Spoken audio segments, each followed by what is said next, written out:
পরীক্ষার্থী বন্ধুরা, তোমাদের জন্য এখন থাকছে ইসলাম শিক্ষা প্রথম পত্রের গুরুত্বপূর্ণ সাজেশন এবং উত্তর।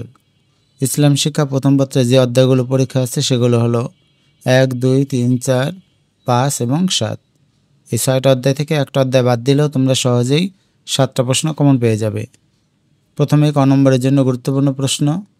প্রথম অধ্যায় ইসলামী শিক্ষা ও সংস্কৃতি। ইসলাম শিক্ষা কি? যে শিক্ষা ব্যবস্থা ইসলামকে একটি পরিপূর্ণ জীবন ব্যবস্থা হিসেবে শিক্ষা দেওয়া হয় তাই ইসলাম শিক্ষা। ইসলাম শিক্ষার মূল কথা কি? ইসলাম শিক্ষার মূল কথা হলো আল্লাহ ছাড়া কোনো ইলাহ নেই। নৈতিক শিক্ষা কি? যে শিক্ষা মানুষের জন্য অর্জনীয় গুণাবলী যেমন তাকওয়া, সততা, নিষ্ঠা ইত্যাদির প্রতি উদ্বুদ্ধ করা হয় এবং বর্জনীয় অভ্যাস যেমন প্রতারণা, ফাঁকিবাজি, ওয়াদাভঙ্গ, আত্মসাৎ, গীবত ইত্যাদি পরিত্যাগ করতে উৎসাহিত করা হয় তাকে নৈতিক শিক্ষা বলে। ইসলামী শিক্ষার মূল উৎস হল আল কুরআন, আস সুন্নাহ, নবী রাসূলদের ওয়ারিস কারা? আলেমগণ। সংস্কৃতির আরবি প্রতিশব্দ কি? সংস্কৃতির আরবি প্রতিশব্দ আস সাকাফা, আত তাহজিব ইত্যাদি। বিদাত শব্দের অর্থ কি? বিদাত শব্দের অর্থ নতুনত্ব, নতুন ধর্মমত ইত্যাদি। মক্তব শব্দের অর্থ কি? মক্তব শব্দের অর্থ লেখার স্থান বা বিদ্যালয়। উমাইয়া বংশের প্রতিষ্ঠাতা হযরত মুয়াবিয়া। দারুল আরকাম কি? সাফা পাহাড়ের পাদদেশে মহানবী কর্তৃক প্রতিষ্ঠিত মুসলিমদের প্রথম শিক্ষালয়। ইসলামী সংস্কৃতি কি? ইসলাম অনুমোদিত ও কোরআন হাদিসে নির্দেশিত মুসলমানদের জীবন পদ্ধতি হলো ইসলামী সংস্কৃতি। ইলম শব্দের অর্থ কি? ইলম শব্দের অর্থ হলো জ্ঞান বা জানা।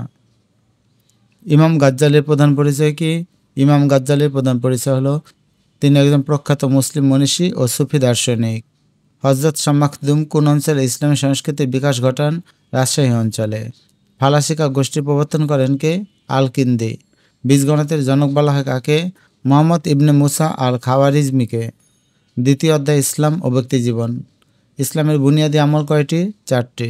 সালাত শব্দের অর্থ দোয়া বা প্রার্থনা। জাকাত শব্দের অর্থ পবিত্রতা, পরিশুদ্ধতা ও বৃদ্ধি পাওয়া। তাকওয়া শব্দের অর্থ বিরত থাকা, ভয় করা, পরহেজগারি। তাকওয়া কি? আল্লাহ তাআলার ভয়ে সব ধরনের অন্যায় ও পাপ থেকে নিজেকে বিরত রেখে কোরআন ও সুন্নাহর আলোকে জীবনযাপন করাকে তাকওয়া বলে। ইমাম গাজ্জালির মতে তাকওয়ার সোপান 4টি। কিজব শব্দের অর্থ মিথ্যা। সত্যবাদিতা কাকে বলে? বাস্তব বা প্রকৃত ঘটনা যথাযথভাবে প্রকাশ করাকে সত্যবাদিতা বলে। ইহসান কাকে বলে? সৎ ও কল্যাণকর কাজ করা, উপকার করা এবং উত্তম ব্যবহার করা হলো ইহসান। ফিকর শব্দের অর্থ কি? ফিকর শব্দের অর্থ স্মরণ করা, মনে করা, উপদেশ ইত্যাদি। সিদক কি? সিদক অর্থ সত্যবাদিতা। সাধারণভাবে সত্য বলার অভ্যাসকে সত্যবাদিতা বলা হয়। সবর শব্দের অর্থ ধৈর্য ধারণ করা।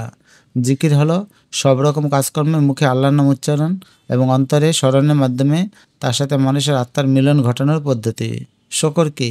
আল্লাহ তাআলার নিয়ামত ও রহমতের জন্য তার প্রতি কৃতজ্ঞতা প্রকাশ করাকে শুকর বলে। তাওয়াক্কুল শব্দের অর্থ কি? তাওয়াক্কুল শব্দের অর্থ আল্লাহর উপর ভরসা বা নির্ভর করা। দেশপ্রেম কি? জন্মভূমির প্রতি তথা এর মানুষের প্রতি যে ভালোবাসা ও কর্তব্যবোধ জাগ্রত হয় তাই দেশপ্রেম। তৃতীয় অধ্যায় ইসলাম ও পারিবারিক জীবন। পরিবার কি? সমাজ স্বীকৃত বিবাহ বন্ধনে আবদ্ধ হয়ে স্বামী স্ত্রী একত্রে বসবাস করাকে পরিবার বলে। ইসলামী পরিবার কাকে বলে? ইসলামের আদর্শ, নীতিমালা ও বিধিবিধানের ভিত্তিতে যে পরিবার গড়ে ওঠে এবং পরিচালিত হয় তাকে ইসলামী পরিবার বলে। পৃথিবীর প্রথম মানব হযরত আদম। মোহরানা কি? বিবাহে স্ত্রীর প্রতি মর্যাদাস্বরূপ স্বামী স্ত্রীকে যে সম্পদ বা অর্থ প্রদানের অঙ্গীকার করেন তাকে দেনমোহর বা মোহরানা বলে। মোহরানা কার অধিকার? মোহরানা স্ত্রীর ন্যায়সঙ্গত আল্লাহ প্রদত্ত অধিকার। ইসলামী পরিবারের প্রধান হলো পিতা। শিশুর প্রাথমিক বিদ্যালয় হলো পরিবার। দাম্পত্য জীবন কি? স্বামী ও স্ত্রীর মধ্যকার বৈবাহিক জীবনই দাম্পত্য জীবন। ইসলামী পরিবারে পুরুষের দায়িত্ব কি? ইসলামী পরিবারে পুরুষ নিজ স্ত্রী, পুত্র, কন্যা ও অন্যান্য সদস্যদের ভরণ পোষণের দায়িত্ব পালন করেন। চতুর্থ অধ্যায় ইসলাম ও সমাজ জীবন। ইসলামী সমাজ কাকে বলে? ইসলামী আদর্শ ও বিধান ভিত্তিক সমাজ ব্যবস্থাকে ইসলামী সমাজ বলে। ইসলামী সমাজ কোন নীতির উপর প্রতিষ্ঠিত? ইসলামী সমাজ সাম্য ও ভ্রাতৃত্ব নীতির উপর প্রতিষ্ঠিত। মসজিদ শব্দের অর্থ সিজদার স্থান। ইমাম শব্দের অর্থ নেতা বা প্রধান। পথপ্রদর্শক অর্থেও ইমাম শব্দের ব্যবহার করা হয়। মসজিদ কাকে বলে? মসজিদ শব্দের অর্থ সিজদার স্থান। ইসলামী পরিভাষায় আল্লাহর ইবাদতের উদ্দেশ্যে বিশেষভাবে তৈরি ঘরকে মসজিদ বলে। গণশিক্ষা কি? নিরক্ষরতা দূরীকরণের জন্য বয়স্ক এবং শিশুদের নিয়ে মসজিদ কেন্দ্রিক যে শিক্ষা ব্যবস্থা তাই গণশিক্ষা। আদল কি? ইসলামী বিধান অনুসারে নিষ্ঠা ও ইহসানের সাথে আল্লাহ তার সৃষ্টির হক আদায় করাকে আদল বলে। আদল শব্দের অর্থ ন্যায় বিচার। আমর বিল মারুফ আর নাহি আনিল মুনকার অর্থ কি? সৎ কাজের আদেশ ও অসৎ কাজের নিষেধ। জিহাদ শব্দের অর্থ কি? জিহাদ শব্দের অর্থ কঠোর পরিশ্রম করা, চেষ্টা ও সাধনা করা। ইফটিজিং কি? ইব অর্থ নারী, টিজিং অর্থ উত্ত্যক্ত করা। সুতরাং ইফটিজিং অর্থ হলো নারীকে উত্ত্যক্ত করা। ইসলামে আত্মহত্যার বিধান কি? ইসলামে আত্মহত্যার বিধান হারাম বা নিষিদ্ধ। সামাজিক অনাচার কি? সমাজে প্রচলিত বিভিন্ন ধরনের অনৈতিক কর্মকাণ্ড যা ব্যক্তি ও সমাজ জীবনে বিপর্যয় সৃষ্টি করে তাই সামাজিক অনাচার। গীবত কি? গীবত হচ্ছে কারো অনুপস্থিতিতে তার দোষ ত্রুটি অন্যের কাছে এমনভাবে বলা বা প্রকাশ করা যা শুনলে সে কষ্ট পাবে। সুদ কি? কাউকে দেওয়া ঋণের উপর পূর্বনির্ধারিত শর্তের ভিত্তিতে অতিরিক্ত আদায় করাকে সুদ বলা হয়। জুয়া কি? অনেককে বঞ্চিত করে সহজে বিপুল অর্থসম্পদ উপার্জনের প্রতারণামূলক পদ্ধতি হলো জুয়া। মাদকাসক্তি কি? মাদকাসক্তি হলো মাদকদ্রব্যের প্রতি আসক্তি বা মাদকদ্রব্য সেবনের তীব্র আকাঙ্ক্ষা। চুরি কি? চুরি বলতে অপরের মাল গোপনে করায়ত্ত করাকে বোঝায়। চুরি করা কি? চুরি করা কবিরা গুনাহ। যৌতুক কাকে বলে? বিবাহের সময় বা পরে কনের অভিভাবক ও পরিবার বাধ্য হয়ে পাত্রপক্ষকে যে সম্পদ বা দ্রব্য সামগ্রী প্রদান করে তাকে যৌতুক বলে। পঞ্চম অধ্যায় ইসলামের অর্থব্যবস্থা। বাইতুল মাল অর্থ কি? বাইতুল অর্থ ঘর, ভবন বা কক্ষ, আর মাল অর্থ সম্পদ বা বৃত্ত।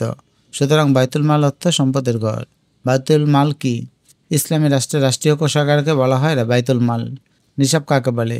যে পরিমাণ সম্পদ কোনো মুসলিম ব্যক্তির নিকট পূর্ণ 1 বছর থাকলে তার উপর জাকাত আদায় ফরজ হয় তাকে নিসাব বলে। উসর শব্দের অর্থ 1/10। উসর কি? মুসলিমদের মালিকানাধীন ও আবাদকৃত জমিতে উৎপন্ন ফসলের উপর 1/10 হারে জাকাত দেওয়াকে উসর বলে। আল-ফাই কি? শত্রু কর্তৃক পরিত্যক্ত সম্পত্তি যা বিনা যুদ্ধে মুসলমানদের হস্তগত হয় তাই আল-ফাই। গনিমত শব্দের অর্থ কি? গনিমত শব্দের অর্থ লব্ধ বস্তু। ইসলামী পরিভাষায় অমুসলিমদের বিরুদ্ধে যুদ্ধে জয়ী হওয়ার মধ্য দিয়ে শত্রুদের যা কিছু মুসলিমদের হস্তগত হয় তাকে গনিমত বলে। ইসলামী অর্থব্যবস্থা কি? ইসলামী শরীয়ত অর্থাৎ কুরআন ও হাদিসে নির্দেশিত অর্থোপার্জন ও ব্যয় নীতিমালাই হলো ইসলামী অর্থব্যবস্থা। জাকাত আদায়ের খাত 8টি। সাদাকা শব্দের সাধারণ অর্থ হলো দান। পারিভাষিক অর্থে সাদাকা বলা হয় এমন দানকে যার মাধ্যমে আল্লাহর নিকট সওয়াব আশা করা যায়। খারাজ শব্দের অর্থ ভূমি রাজস্ব। জাকাত অর্থ কি? জাকাত অর্থ পবিত্রকরণ বা বৃদ্ধিকরণ। সপ্তম অধ্যায় ইসলামী আন্তর্জাতিক ব্যবস্থা। উখওয়াত শব্দের অর্থ কি? উখওয়াত শব্দের অর্থ ভ্রাতৃত্ব। ভ্রাতৃত্ববোধ কি? পরস্পরের মধ্যে হৃদ্যতা, আন্তরিকতা, সম্প্রীতি ও সৌহার্দ্যমূলক নিবিড় বন্ধনকে ভ্রাতৃত্ববোধ বলে। উম্মাহ শব্দের অর্থ জাতি। মুবাল্লিগ শব্দের অর্থ বার্তাবাহক, সংবাদবাহক বা প্রশিক্ষক ইত্যাদি। ইহসান কি? আল্লাহ তাআলা এবং তার সৃষ্টির প্রতি মানুষের যে দায়িত্ব কর্তব্য রয়েছে তা নিষ্ঠা ও আন্তরিকতার সাথে উত্তমরূপে সম্পাদন করাই ইহসান। আল্লাহ তাআলা সৃষ্টির লালন পালন, হিফাজত ও সংরক্ষণ, সৃষ্টির সহায়তায় সহানুভূতি প্রদর্শন ইত্যাদিকে খিদমতে খালক বলা হয়। পরিবেশ কি? আমাদের চারপাশে যা কিছু আছে তা নিয়ে আমাদের পরিবেশ। তাওহীদ কি? তাওহীদ হচ্ছে আল্লাহর একত্ববাদ বিশ্বাস।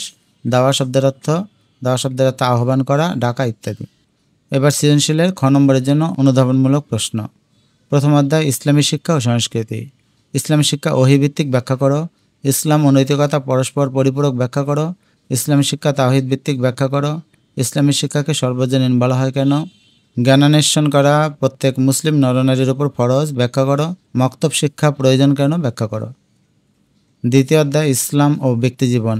আমি জিন ও মানব জাতিকে একমাত্র আমার ইবাদতের জন্য সৃষ্টি করেছি ব্যাখ্যা করো। সাওম আমার জন্য, আমি এর প্রতিদান দেব ব্যাখ্যা করো। মিথ্যা সকল পাপের মূল ব্যাখ্যা করো।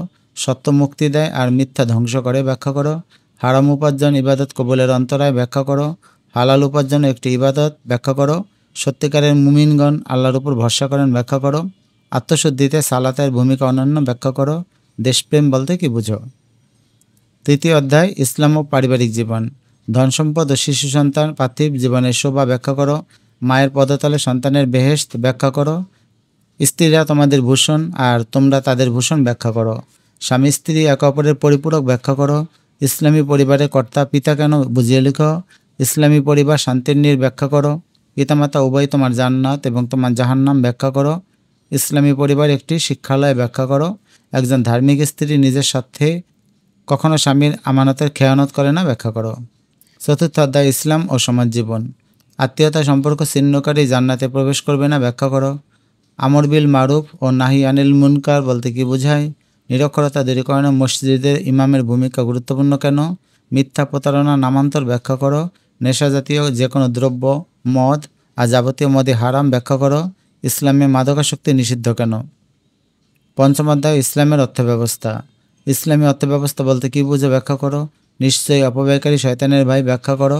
তোমাদের ধন সম্পদের মধ্যে গরিব বঞ্চিত প্রার্থীদেরও অধিকার আছে ব্যাখ্যা করো। আল্লাহ ব্যবসাকে হালাল করেছেন এবং সুদকে হারাম করেছেন ব্যাখ্যা করো। জাকাত ফরজ হওয়ার জন্য নিসাব পরিমাণ সম্পদ থাকা আবশ্যক ব্যাখ্যা করো। জাকাত সম্পদ পবিত্র করে ব্যাখ্যা করো।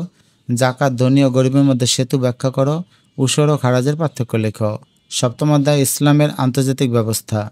তোমরা সকলে আদম হতে সৃষ্ট এবং আদম মাটি হতে সৃষ্ট হাদিসটি ব্যাখ্যা করো। গোটা মানবজাতি একটি উম্মাহ ব্যাখ্যা করো। নিশ্চয়ই আমি প্রত্যেক উম্মাতের মধ্যেই রাসূল প্রেরণ করেছি আয়াতাংশটি ব্যাখ্যা করো। কথা ও কাজে মিল থাকা দায়ীর অন্যতম বৈশিষ্ট্য ব্যাখ্যা করো। পরিবেশ সংরক্ষণে ইসলামের ভূমিকা ব্যাখ্যা করো। যে ব্যক্তি মানুষকে দয়া করে না আল্লাহ তাকে দয়া করেন না ব্যাখ্যা করো।